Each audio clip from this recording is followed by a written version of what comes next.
16 vote চুরি হয়েছে, 14 সালে ভোট চুরি হয়েছে, 18 সালে হয়েছে, 24 সালে হয়েছে।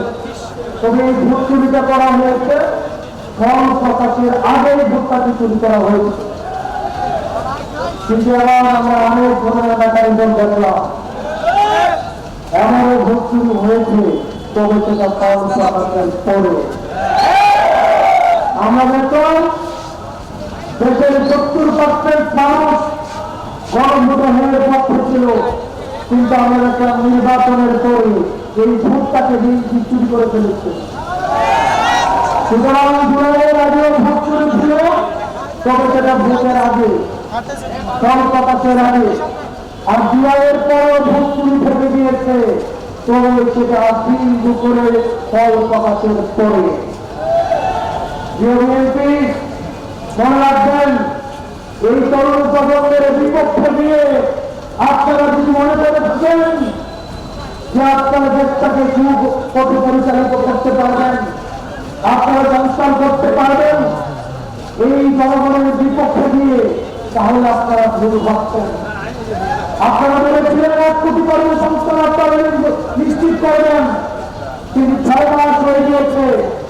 1 কোটি দূরে থাক, 50 লাখ দূরে থাক, 10 লাখ দূরে থাক, 1 লাখ দূরে থাক, একটা কর্মসংস্থান আপনারা নিশ্চিত করতে পারেন না। আমার বেটারা ভাইরা এখনো সিবি হতে বিভিন্ন দপ্তরে ঘুরছে, কিন্তু কোন চাকরি পাচ্ছে না। অন্তর্বর্তীকালীন সরকারের সময় আমরা দেখেছি,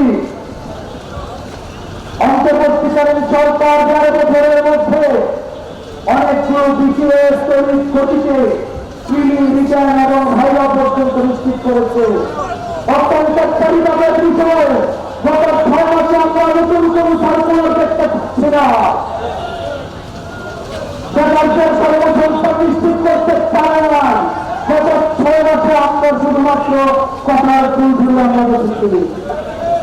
বিএনপি সরকার আগে বিদ্যুৎ মানুষের বাড়িতে মাঝে মাঝে যেত, আর এখন বিদ্যুৎ মাঝে মাঝে আসে। বিএনপি সরকার জনগণের হাতে আরিকান আর মোমবাতি জ্বালিয়ে দিয়েছে, আরিকান আর মোমবাতি ধরিয়ে দিয়েছে বিদ্যুতের পরিবর্তে। আমরা দেখেছি বিদ্যুৎ মন্ত্রী সংসদ দাঁড়িয়ে উনি অসত্য তথ্য দিচ্ছেন, উনি বলছেন সারা দেশে নাকি কোনো লোডশেডিং নাই।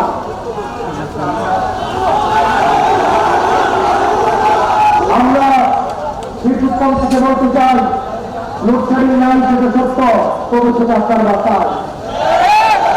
লোডশেডিং নাই সেটা সত্য, তবে সেটা আপনার অফিসে, আপনার বাসা থেকে এবং অফিস থেকে বেরিয়ে যখন চলাচলের ব্যাপারে আসবেন, তখন দেখবেন 24 ঘন্টার মধ্যে 6 ঘন্টা ইলেকট্রিসিটি জনগণ বিদ্যুৎ চাই, জনগণ লোডশেডিং মুক্ত বাংলাদেশ চায়।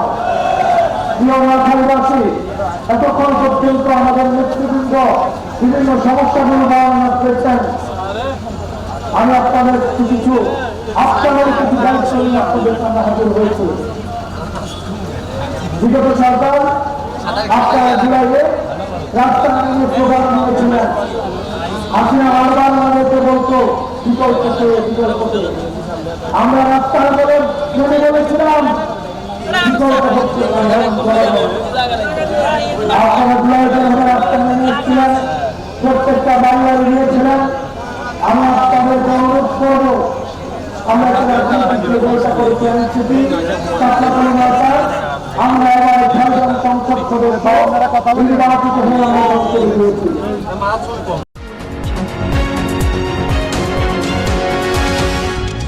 এনকে টেলিভিশন, নোয়াখালীর কথা বলে।